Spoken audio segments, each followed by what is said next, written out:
Assalamualaikum warahmatullahi wabarakatuh. Dewan Juri yang amat saya hormati, mosi perdebatan kita kali ini menyatakan bahwasanya Dewan ini akan memberikan denda atau kerja sosial kepada masyarakat yang tidak menggunakan masker di tempat umum. Marilah kita lihat tafsir mosi perdebatan kita kali ini berdasarkan kata kunci dari perdebatan kita kali ini. Yang pertama adalah denda atau kerja sosial. Yang dimaksud dalam mosi perdebatan kita kali ini, pembicara menafsirkan bahwasanya denda atau kerja sosial merupakan ketetapan hukum yang legal yang ditetapkan oleh lembaga yang berwenang untuk menindak setiap para pelanggar yang melanggar kewajiban menggunakan masker atau protokol kesehatan. Dan tempat umum yang kami tafsirkan pada mosi perdebatan kita kali ini adalah fasilitas publik seperti pasar, kereta, halte, bandara, dan di tempat-tempat umum lainnya.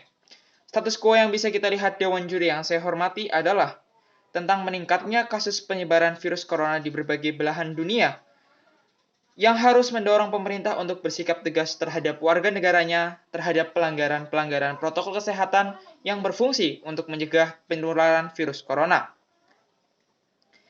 Problematika yang muncul pada mosi perdebatan kita kali ini, terutama status quo yang ada pada perdebatan kita kali ini adalah tentang himbauan dan peningkatan yang tidak efektif untuk menyadarkan orang-orang atau masyarakat dalam suatu negara untuk menjaga jarak, mencuci tangan, menggunakan sabun, dan yang paling penting adalah memakai masker di tempat umum.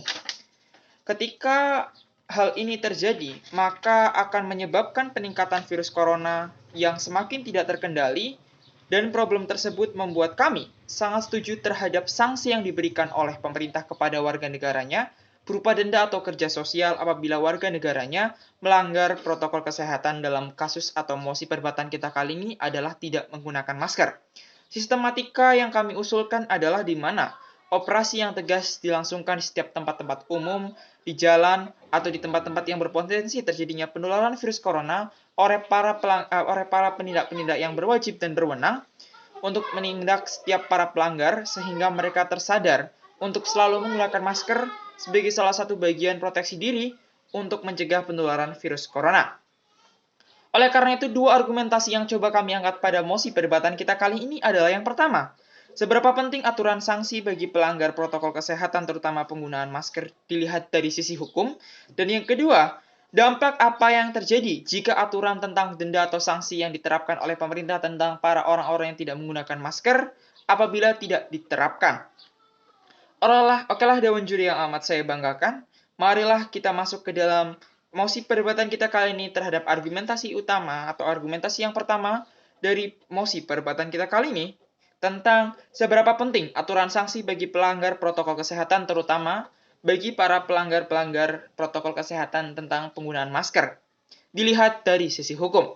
Yang pertama, bahwasanya hukum adalah sesuatu yang bersifat mengatur. Kita paham bahwasanya setiap orang memiliki kepentingan yang berbeda-beda. Kepentingan-kepentingan tersebut dibatasi oleh hukum sebagai suatu aturan yang ditetapkan oleh pemerintah agar jalannya suatu kegiatan masyarakat bisa terkontrol dengan baik. Ketika setiap orang tidak dibatasi atau diatur secara hukum kepentingannya, maka orang tersebut berpotensi melanggar kepentingan orang lain menggunakan kepentingannya itu sendiri. Oleh karena itu, Dewan Juri yang saya hormati, sifat hukum yang mengatur dalam kasus ini adalah tentang mengatur penggunaan masker sehingga ketika mereka melakukan suatu tindakan yang merugikan berupa tidak menggunakan masker, bisa diatur secara hukum sehingga orang-orang yang ada di sekitar atau orang-orang yang termasuk dalam lingkup hukum tersebut bisa menjadi tertib karena hukum tersebut mengatur rakyatnya, mengatur orang-orang yang masuk ke dalam lingkupnya untuk menggunakan masker. Bisa dilihat dari beban pembuktiannya, seperti contohnya wabah hitam yang menyerang Eropa pada abad pertengahan, karena orang-orang zaman dahulu tidak memiliki sistem hukum yang jelas dan tegas serta ilmu pengetahuan yang cukup, sehingga mereka tidak menggunakan tentang sistem hukum yang mengatur tentang pencegahan penularan Black Death atau wabah hitam tersebut. Sehingga ratusan juta orang mati sia-sia tergelempang di jalan karena mereka tidak paham fungsi hukum itu sendiri. Kemudian yang kedua, Dewan Juri yang terhormat, bahwasanya hukum bersifat memaksa. Seperti pernyataan sebelumnya, bahwasanya setiap orang memiliki kepentingan yang bersifat personal. Masing-masing dari mereka memiliki kecenderungan untuk melawan hukum karena kebanyakan hukum bersifat untuk membatasi kepentingan seseorang.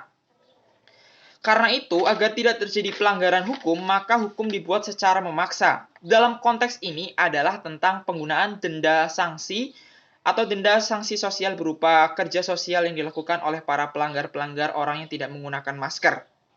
Dalam kasus ini bisa dilihat bahwasanya setiap orang memiliki kepentingan. Dalam contoh mosi ini adalah kepentingan untuk tidak menggunakan masker dengan alasan seperti ribet, ketinggalan, kelupaan atau tidak nyaman, atau mungkin masker yang susah dicari. Disinilah fungsi hukum untuk memaksa mereka agar menggunakan masker, terhindar dari kepentingan mereka dengan berbagai alasan itu. Ketika mereka tidak dipaksa, maka orang-orang tersebut akan selamanya tidak mau menggunakan masker karena tidak ada sesuatu hal yang memaksa mereka. Dalam hal ini adalah hukum dengan sanksi dan dendanya. Orang-orang akan terus melakukan pelanggaran, walaupun pemerintah terus melakukan himbauan kepada rakyatnya untuk menggunakan masker hingga berbuih mulut mereka. Hal ini karena secara teori bahwasanya hukum yang bersifat memaksa sangatlah berfungsi dan berguna untuk memaksa rakyat untuk menggunakan masker daripada hanya himbauan. Beban pembuktian yang bisa kita lihat adalah angka penularan virus corona di Indonesia yang semakin meningkat dan tinggi. Hal ini berbeda dengan yang berada di Singapura, di mana di Singapura angkanya rendah karena setiap pelanggar didenda $300 oleh pemerintah sehingga mereka merasa bahwasanya dirinya harus menggunakan masker. Dewan juri yang amat terhormat kemudian masuk ke dalam argumentasi yang kedua, bahwasanya apa yang akan terjadi apabila pemerintah tidak menerapkan prinsip penggunaan masker, antara lain adalah negara akan sangat merugi. Negara akan merugi karena banyak sekali penularan di negara tersebut, yang menyebabkan negara tersebut tidak mampu pulih secara ekonomi maupun kesehatan karena mereka tidak mau menerapkan penegasan hal tersebut. Dengan meruginya hal ini, maka negara bisa mengalami inflasi dan mengalami kerugian yang sangat besar untuk menolong rakyatnya. Saya paham bahwasanya rekan-rekan oposisi akan mengatakan bahwasanya menggunakan masker merupakan hak asasi setiap orang. Namun dalam kasus ini, menggunakan masker merupakan konsensus negatif, di mana konsensus ini diberikan sebuah kompensasi bantuan setiap bulan oleh pemerintah kepada rakyatnya yang kurang mampu, sehingga tidak ada alasan bahwasanya mereka mengalami kekurangan untuk membeli masker. Lagi pula, seperti yang bisa kita lihat pada beban pembuktian, orang-orang Amerika melakukan demonstrasi tentang hak mereka ingin menggunakan masker atau tidak. Hal ini menyebabkan orang-orang Amerika atau negara Amerika menduduki peringkat pertama sebagai negara dengan terinfeksi virus corona terbesar di dunia. Mungkin itu saja dari saya. Cukup sekian. Wassalamualaikum warahmatullahi wabarakatuh.